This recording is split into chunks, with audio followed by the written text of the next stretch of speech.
Continuando a leitura do livro Lírios de Esperança, psicografado por Vanderlei de Oliveira, ditado pelo espírito de Hermance Dufour.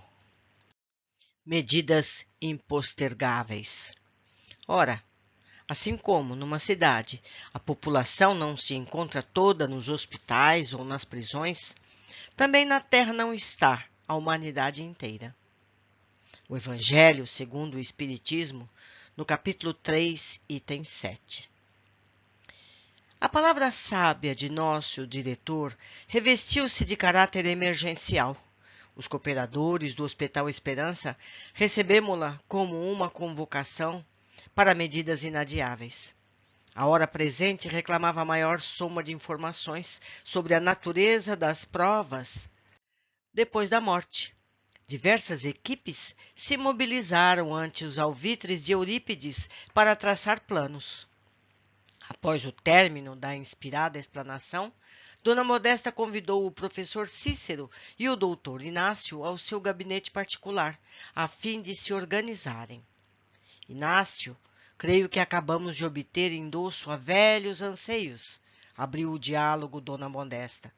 Modesta, você sabe há quanto tempo espero para levar ao plano físico um noticiário franco e destemido sobre a situação dos espíritos nesta casa. Adoraria assustar um bocado de gente. Chega de sustos, Inácio.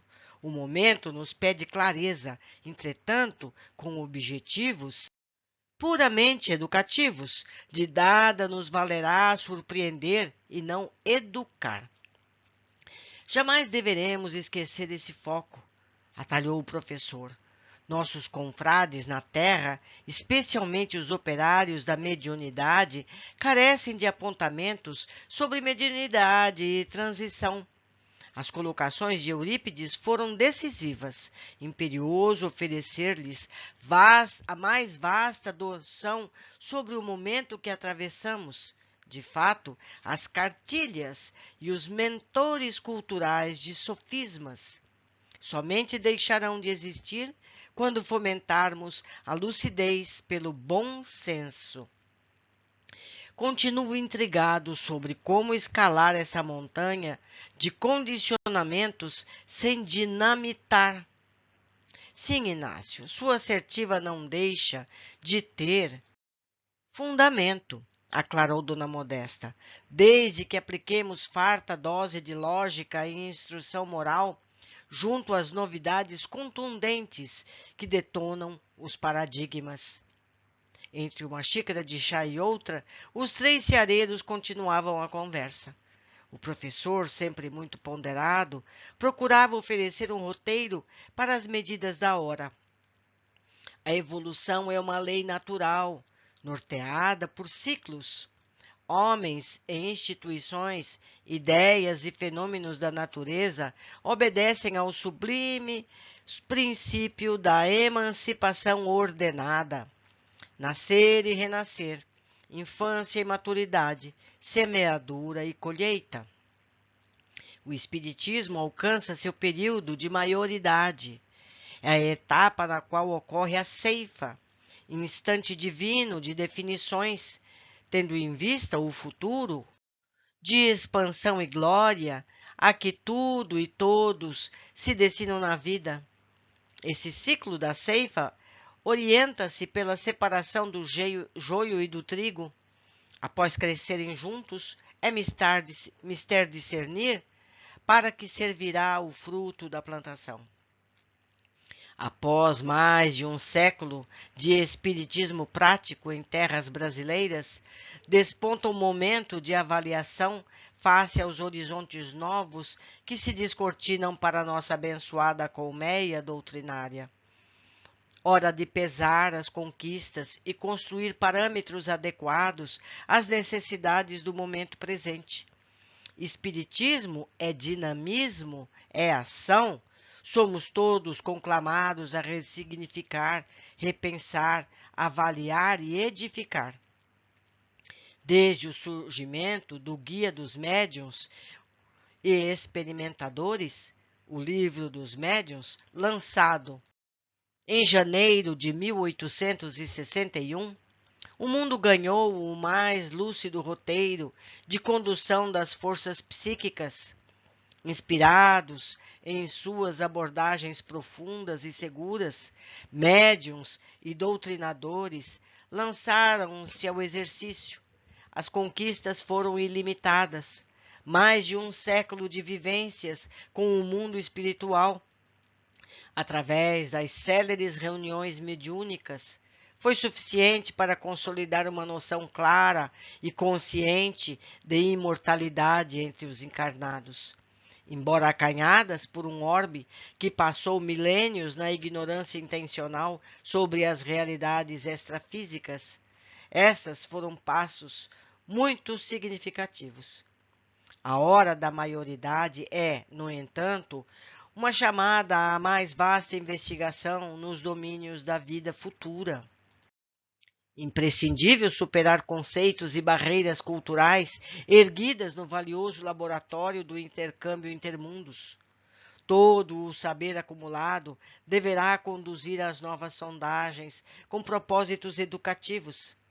Assim como Allan Kardec lançou-se na pesquisa honesta dos fenômenos, contrariando todas as opiniões a respeito de sua atitude, hoje, os aprendizes da mediunidade, que almejam servir à causa do Cristo, são convocados a imprescindíveis discussões.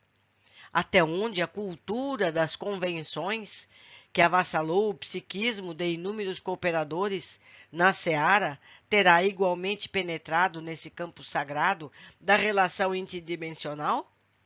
Os parâmetros estabelecidos como roteiros de segurança mediúnica não estarão, em verdade, construindo fortes amarras ao progresso das práticas de intercâmbio? Que caminhos tomar para situar a tarefa mediúnica como laboratório educativo de almas, distantes do dogmatismo? Como edificar grupos de servidores mais adequados aos imperativos da hora de transição? Como resgatar e como utilizar a espontaneidade? Que noções cristãs exarar sobre educação mediúnica? Quais seriam os critérios na seleção dos componentes de uma frente de serviço mediúnico em tempos de transição? Excelente reflexão, professor, manifestou Dona Modesta. Sem dúvida, essas indagações são pertinentes ao contexto de muitas histórias que nós conhecemos neste hospital, exclamou o médico uberabense. Daí, por que não oferecer aos companheiros na carne uma nova série de obras que retratam os sucessos e insucessos dos espíritas? Não só dos espíritas, mas dos amantes da mensagem cristã. Que seja modesta, o que importa é o casuísmo. Para mim, os escritores espirituais foram muito generosos, poupando notícias nesse particular, asseverou com sua típica sinceridade o doutor Inácio. Generosos não, Inácio, foram compassivos, retrucou o professor. Pode ser. Ainda assim, o momento pede um susto, insistiu o doutor. Tenho a certeza, Inácio, de que sua ligação com o médium uberabense será o caminho certo para os recados mais diretos. Essa será uma vertente a seguir.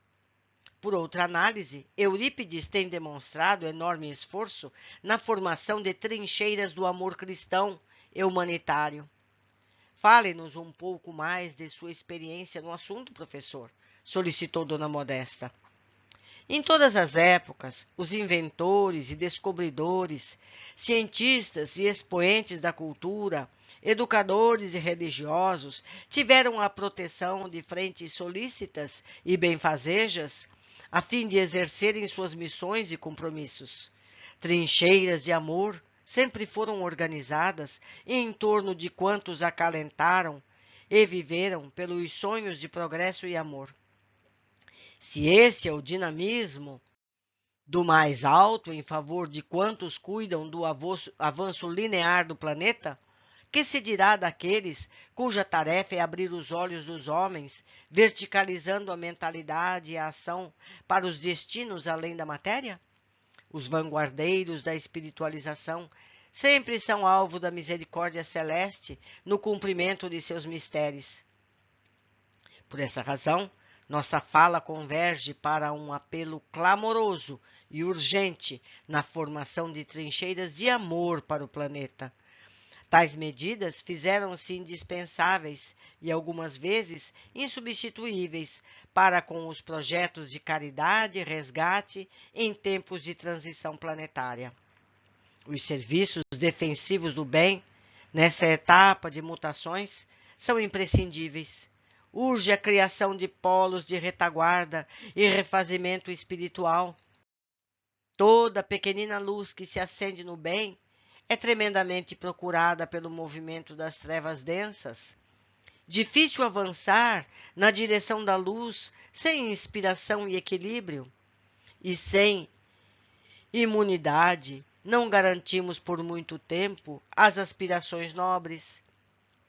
Os ataques e a criatividade dos gênios da perversidade nunca foram tão pujantes. Essa é a lei. É preciso que o inferno procure o céu para exterminá-lo e acabe concluindo sobre a conveniência de aceitá-lo. Eu vou até repetir esse parágrafo. Os ataques e a criatividade dos gênios da perversidade nunca foram tão pujantes. Essa é a lei. É preciso que o inferno procure o céu para exterminá-lo e acabe concluindo sobre a conveniência de aceitá-lo. Entenderam? Entendemos todos nós? Por isso que o bem é sempre seguido pelo mal. O mal quer sempre terminar com o bem. Só que nessa tarefa ele acaba tendo que aceitar o bem, porque o bem vence sempre. Vamos continuar a leitura. Pesada nuvem se adensa na psicosfera terrena, proclamando a decisiva hora do ajuste.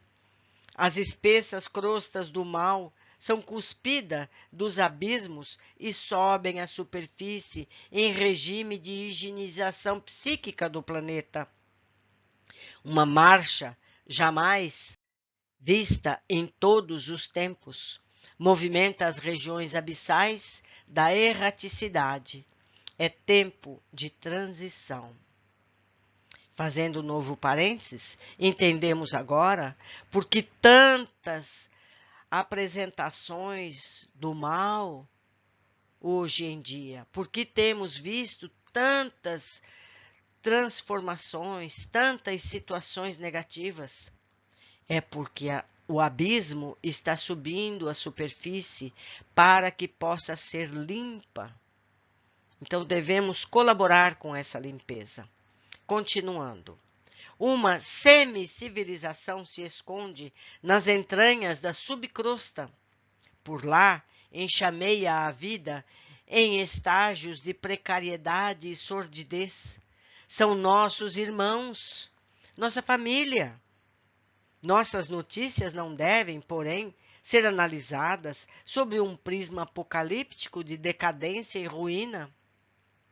Muito ao contrário, se a humanidade atrai a sua parcela enfermiça para cima, é porque adquiriu os recursos profiláticos para se curar.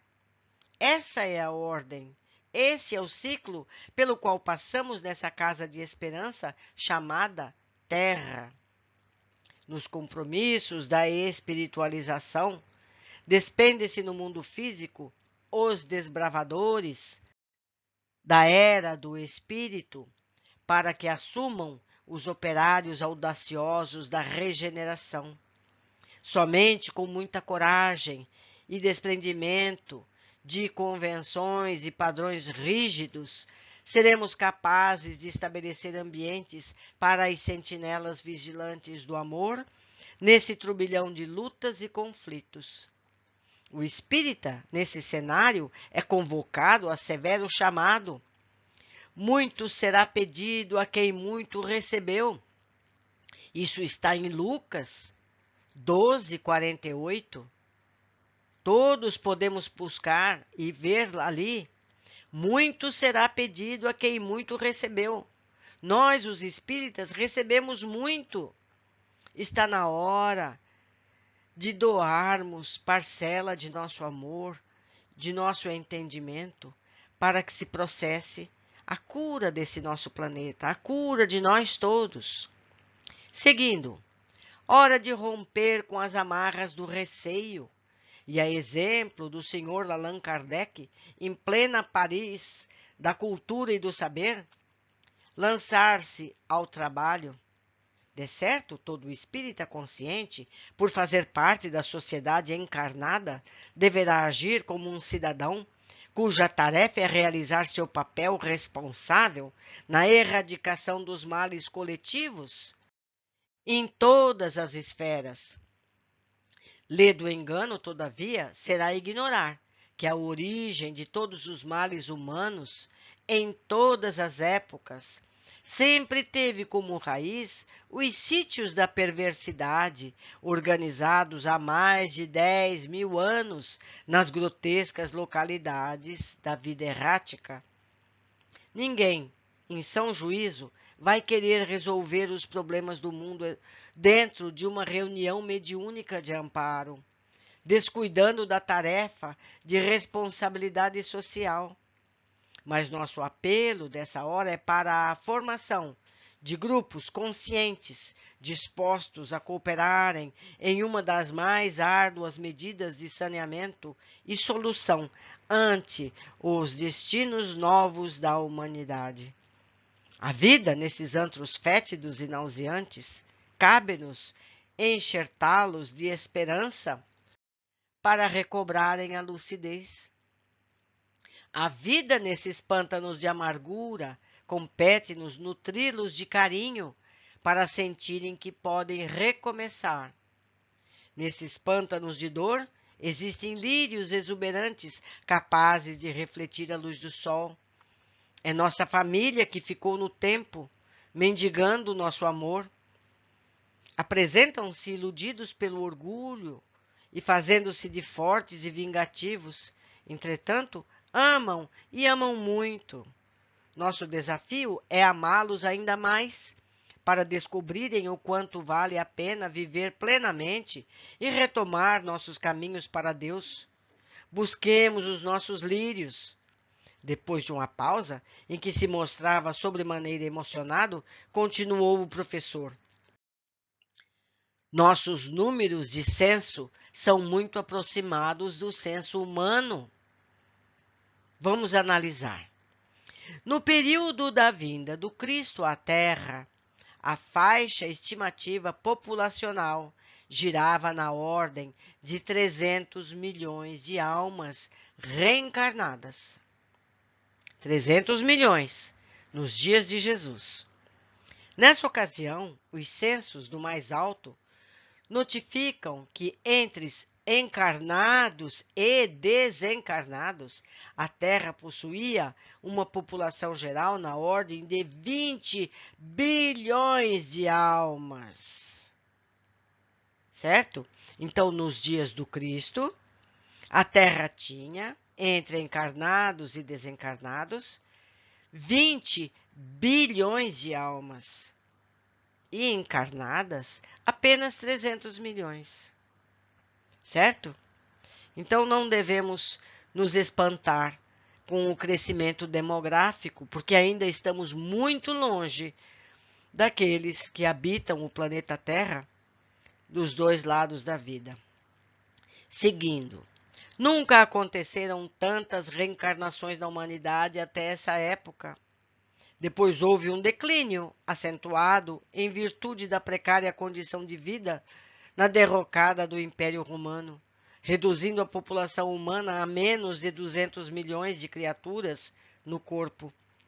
Somente no segundo milênio da era cristã, a população voltou a crescer vertiginosamente, atingindo pouco mais de 500 milhões de almas na carne até o século XV. Em 1900, o contingente girava em torno de 1 bilhão e 600 milhões. Mas somente após 1950 encontramos o período decisivo da humanidade, o pós-guerra, não é? Viramos o milênio com a estimativa da população terrena de 6,5 bilhões de espíritos no corpo e com uma população geral de 30 bilhões de criaturas. Essa projeção auxilia a concluir que, em certas épocas, os serviços socorristas realizam-se totalmente na vida espiritual, considerando ser inexequível efetivá-lo com a participação humana. Depois da doutrina espírita e da experiência adquirida em mais de 100 anos de atividades mediúnicas, o cenário é outro. Hoje, ou seja, mais de 10 anos, são mais de 6 bilhões de espíritos. Em 2021 já somos mais no corpo e nunca a Terra passou por tão diferenciado processo de êxodo, migração e imigração de espíritos entre o mundo dos sentidos físicos e extrasensoriais. A senhora tem reflexões mais claras, dona Modesta, sobre o significado desses dados? É verdade, professor. Venho analisando-os para ter uma noção mais fiel sobre a extensão do trabalho que nos aguarda neste século, junto aos servidores da mediunidade em ambas as esferas. A Terra tem hoje pouco mais de 6 bilhões de almas, envergando o corpo carnal.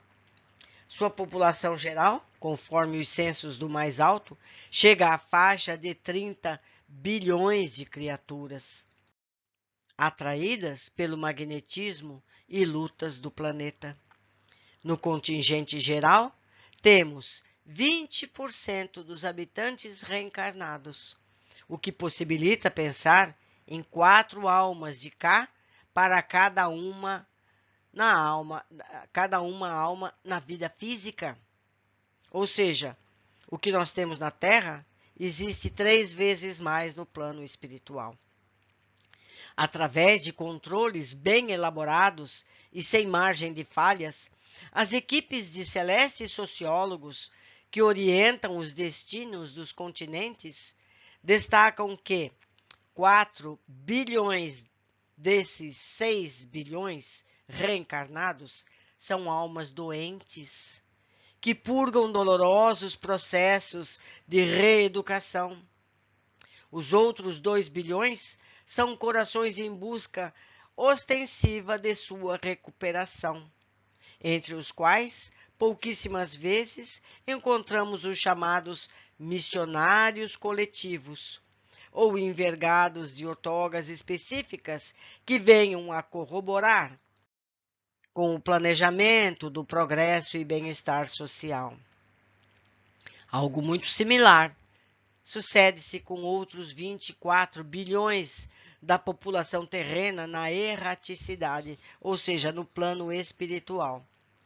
Temos 12 bilhões de desencarnados em patamares de luta e sofrimento, 6 bilhões de almas medianas que já cooperam eficazmente na tarefa regenerativa de outros, e mais 6 bilhões de condutores elevados, entre os quais se encontram os avatares que velam pelo grande plano do Cristo para o orbe, missionários, guias espirituais, avalizadores, espíritos superiores, auxiliares galácticos. A maioria deles, liberados da reencarnação, ou ainda inúmeros homens e mulheres comuns que venceram as provas expiatórias no suceder das reencarnações. Algumas inferências tornam-se necessárias para que possamos apresentar propostas de serviço e cooperação inadiáveis aos amigos no corpo, somando-se à aglomeração de seres em franca condição de dor e doença. Temos um total de 16 bilhões em ambos os planos de vida.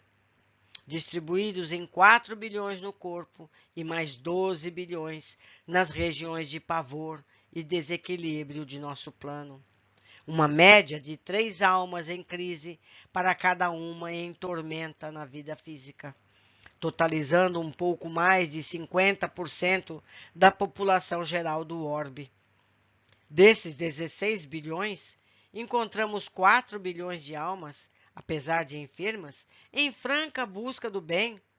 Outros 4 bilhões são criaturas perversas, que deliberadamente agem no mal. Os 8 bilhões restantes se encontram em postura de indiferença ou indecisão, com fortes apelos para a apatia e o desânimo. Essa faixa de 12 bilhões de enfermos traz em comum a falta de idealismo superior e o apego às questões materiais, 2 traços que se distribuem em conformidade com a individualidade, seus pendores, seus valores e sua cultura. E daqueles 4 bilhões de irmãos nossos que gerenciam o mal através da perversidade, temos hoje nada menos de 1 bilhão deles em plena sociedade terrena. 1 bilhão, meus amigos, 1 bilhão de seres encarnados são nocivos. São irmãos nossos ignorantes que precisam chegar ao bem para se redimirem e melhorarmos nosso planeta. Vamos ler novamente. E daqueles 4 bilhões de irmãos nossos que gerenciam o mal através da perversidade, temos hoje nada menos do que 1 bilhão em plena sociedade terrena, destilando o fel da cultura nociva e da atitude insana, enquanto outros 3 bilhões ainda aguardam os postos mais elevados nas ordenações infernais, junto às esferas extrafísicas. Não tão maus, mas ainda maus. Devemos dizer ignorantes. Imaginem uma casa terrena com 5 membros na família e considerem que, no mínimo, mais 20 entidades ali transitam quase que dioturnamente. O critério que define essas aproximações são variados e multifacetados, criando as mais infinitas formas de interação e convivência, tomando por base a colocação de O Livro dos Médiuns. No item 232, vamos ler esse item. Consideremos agora o estado moral do nosso planeta e compreenderemos de que gênero devem ser os que predominam entre os espíritos errantes. Se tomarmos cada povo em particular, poderemos, pelo caráter dominante dos habitantes, pelas suas preocupações, seus sentimentos mais ou menos morais e humanitários, dizer que ordem são os espíritos que, de preferência, se reúnem no seio dele. Não é? Basta a gente analisar cada povo. O Brasil insere-se como grande polo magnético que renova e alivia as dores humanas pela força natural que irradia de seu povo e de seu solo. Fé espontânea e natureza rica são fontes inesgotáveis de atração para quantos se encontram sem norte na vida espiritual. Razão pela qual esse torrão tem funcionado como um centro de gravidade para todas as questões que dizem respeito à história e os caminhos da Terra. Podemos entender, então, as razões da situação do Brasil. Nessa etapa, chamada transição, torna-se imprescindível alargar os horizontes dos depositários da revelação espírita, a fim de que não reduzem em míseros informes literários a complexidade das operações de que se revestem esses períodos decisivos para o futuro. Transição é o período que separa 2 ciclos. Passamos nesse instante pela transição entre o ciclo provacional e expiatório para o ciclo regenerativo. Além de fatores sociopolíticos e econômicos, o traço indelével dessa metamorfose é, antes de tudo, espiritual.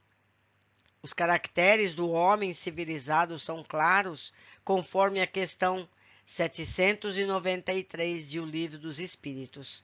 Temos lá: todavia, não tereis verdadeiramente o direito de dizer-vos civilizados, senão quando de vossa sociedade houverdes banido os vícios que a desonram, e quando viverdes como irmãos, praticando a caridade cristã. Até então, serei apenas povos esclarecidos, que hão percorrido a primeira fase da civilização. Homens civilizados, na acepção integral da palavra, são aqueles que integram moral e inteligência a serviço do bem de todos. A moralização do planeta é condição essencial para que se instale a era da regeneração. Esses dados deveriam ser os primeiros a serem revelados no plano físico, intercedeu o Dr. Inácio. Somente estando por aqui, para se ter noção do significado de uma tarefa de intercâmbio nesse cenário de lutas globais. Exatamente, Inácio. Esse é um foco importantíssimo. Volto a insistir. Lá vem o cabeça dura, descontraiu Dona Modesta. Você já sabe, Modesta. Claro que sim. Você adoraria dar notícias sobre os infernos. Quem sabe os espíritas sobre os dragões, as 7 organizações do mal, a origem de Lúcifer, a influência das falanges perversas na raiz do mal? Que noções possuem sobre a antropologia da maldade organizada no planeta? Será que já ouviram sobre as escórias, o vampirismo assistido e os vibriões? Quem revelou algo sobre os 7 vales da perversidade e o cinturão vibratório que agasalha a humanidade? Quantos conhecem sobre as relações entre a religião e as ordenações das hostes do mal? Quais as informações possuem sobre a vida social nessa semi-civilização? Que conhecem além do umbral? E acreditariam, apartilhou o professor. Certamente teriam dificuldade. Se eu mesmo, estando aqui, me assusto ainda com o que vejo, que se dirá no plano físico? Apesar disso, a hora chegou e estamos convocados a novos procedimentos. Inácio tem razão, professor. Eurípides referiu-se à parábola das bodas. Não podemos pensar naqueles que são considerados os aprovadores da pureza doutrinária, se desejamos servir ao Cristo. Se nossos propósitos forem honestos e consistentes, serão ouvidos pelas almas livres de amarras culturais e dispostas a dilatar sua visão espiritual. Só não podemos ser ingênuos, concluiu Dona Modesta. Nossa coragem não pode ser ingênua. Nisso, concordo, completou o doutor Inácio. E o professor o que pensa? Realmente, compete-nos informar sobre a extensão do mal para chamar os homens a dimensionar o serviço que nos aguarda. Entretanto, haveremos igualmente de noticiar sobre as medidas salvadoras do bem, a fim de incentivar o otimismo. O excremento mental de expressiva parcela da humanidade geral, decorrente de hábitos primitivos e de atitudes perversas, contamina a psicosfera terrena com espessa nuvem bacteriana, capaz de provocar desequilíbrios de variado matiz. Organizações que envelheceram nas técnicas do mal e na sordidez da crueldade e da inteligência beligerante, mais do que nunca agitam seus bastonetes de ódio contra as felizes investidas do mais alto em seus túmulos de maldade. Essa matéria mental, por si só, representa pesado ônus para o psiquismo humano, que, para se ver livre de seu contágio, carece de severo regime de asseio nos pensamentos, nos costumes, na oração defensiva, na meditação e na ação benfazeja. Estamos todos, sem exceção, a serviço do programa regenerativo da humanidade, planejado pelo Cristo para a instauração da era do Espírito na Terra. Os corações apaixonados pelos interesses maiores assumem espontâneos retornos à vida material no desafio dos testemunhos. Outros tantos que já encontraram os ofícios da espiritualização são convidados a trabalhar pela escória das trevas em ambos os planos da vida. Uma encarnação nesse clímax vale por mais duas, considerando o aproveitamento que se fará. Essa é a mensagem contida no Evangelho quanto aos trabalhadores da última hora, que recebem salário igual, mas que suam com mais intensidade os seus membros no trabalho ativo. Quem desdenhar semelhante quadro aqui apresentado por nós, certamente estará optando pela ilusão que prefere tirar-nos a chance de enxergar e vislumbrar o desafio mais difícil e doloroso, em detrimento das leiras confortáveis de labor, assemelhando-se ao lavrador que, pretextando prudência, não sai ao sol, nem vai aos campos aguardando farta colheita de frutos, somente porque tem os seus celeiros os divinos grãos do Espiritismo. Mensagens como essas ainda não devem ser dirigidas a uma comunidade que não se sente sensibilizada por trocar horas de lazer pela edificação moral. Se muitos aprendizes ainda vacilam em acreditar que as trevas podem, com grande maestria, reencarnar os verdugos do vício e da veleidade, como acreditarão em propostas voltadas para o sacrifício e o desprendimento? Se muitos médios ainda vacilam em deixar seus prazeres de fim de semana, como receberão semelhantes notícias? Certamente, nesses casos, os velhos chavões funcionarão como escape e justificativa. Por que mensagens tão desastrosas quando o Espiritismo deve confortar? Por que notícias tão tristes quando a função da Boa Nova é dar a boa notícia? Outros ainda dirão: a que pode nos conduzir essas ideias, senão ao medo e ao terror? Ainda outros vão asseverar: com que fim algum espírito do bem trataria esses assuntos? As perguntas se multiplicarão, embaladas pelo desculpismo e pela invigilância dos que se acostumaram aos regimes de dever cumprido no limite das folgas. Porém, os que destinamos essa convocação em regime de urgência, será pedido muito equilíbrio ante o medo de dar novos passos e a prudência que nós próprios os conclamamos para não se perderem nos labirintos da fascinação e do fanatismo. Tomaremos, portanto, medidas no intuito de apressar a formação de novos horizontes aos lidadores espíritas no que concerne à mediunidade, que cada qual reúna a sua equipe e defina os passos, arrematou Dona Modesta. Meus amigos, os tempos são difíceis, porém necessários. Observações. No período da vinda do Cristo à Terra, a faixa estimativa populacional girava na ordem de 300 milhões de almas reencarnadas. Nessa ocasião, os censos do mais alto notificam que, entre encarnados e desencarnados, a Terra possuía, naqueles dias, uma população geral na ordem de 20 bilhões de almas. Vemos que os espíritos que temos como família humana hoje, aproximadamente, 1/3 está encarnada, uma parte em planos superiores e parte nos umbrais. Esses últimos, sendo recolhidos para resgates, ou encaminhados para orbes compatíveis com seus níveis espirituais. Segundo, viramos o milênio com a estimativa da população terrena de 6,5 bilhões de espíritos no corpo e com a população geral de 30 bilhões de criaturas.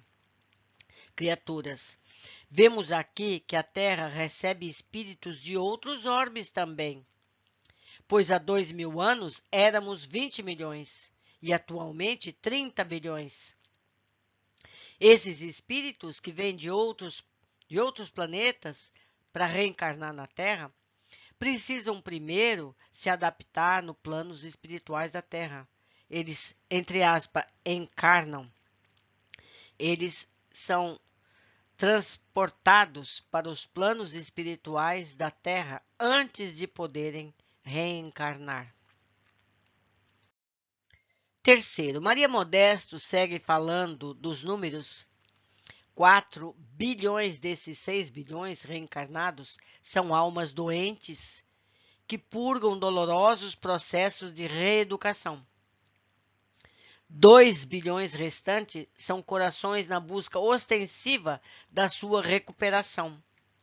Lembramos que esses números já cresceram, mas a proporção deve ser semelhante. Entendemos, então, o perfil dos habitantes da Terra. Se em 6 bilhões, 4 bilhões são pessoas que vivem dolorosos processos reeducativos, os 2 bilhões restantes na busca ostensiva de sua recuperação. Cabe ajudar na reeducação, seja com exemplos ou atitudes fraternas. E nós, meus irmãos, em que faixa estamos? Desses 6 bilhões, onde nós estamos? Entre os 4 bilhões, entre os 2 bilhões, onde nós estamos? Não é? Onde nós estamos? Vamos procurar saber onde nos encaixamos nesse censo e procurar ascender, melhorar a nossa condição, não é? E melhorar a condição daqueles que estão ao nosso redor. Quarta observação. No plano espiritual, vemos o mesmo. Temos 12 bilhões de desencarnados em patamares de luta e sofrimento. 12 bilhões, meus amigos. 6 bilhões de almas medianas que já cooperam eficazmente na tarefa regenerativa dos outros. São esses que vêm nos ajudar eventualmente quando precisamos. Novamente, 1/3 aproximadamente são de espíritos capazes de ajudar, de modo direto, aos que estão em sofrimento, mais elevados, que coordenam todo o sistema evolutivo. Esses são mais de 6 bilhões de condutores elevados, entre os quais se encontram os avatares, que velam pelo grande plano do Cristo para o orbe, missionários, guias espirituais, avalizadores, espíritos superiores, auxiliares galácticos. Essa lição traz muito ensinamento, como todas as lições que temos lido em todo esse processo. Eu convido a todos a relerem, a ouvirem novamente, pegarem os trechos que precisam ser mais comentados e tragam para o grupo, seja lá no grupo do Facebook, seja no grupo que se encontra semanalmente, presencial, seja por e-mail. Deixo aqui o meu e-mail, enifeliz52@gmail.com. Aguardo os comentários de vocês para que eu possa aproveitar e aprender também um pouco mais. Um abraço a todos e até o nosso próximo capítulo.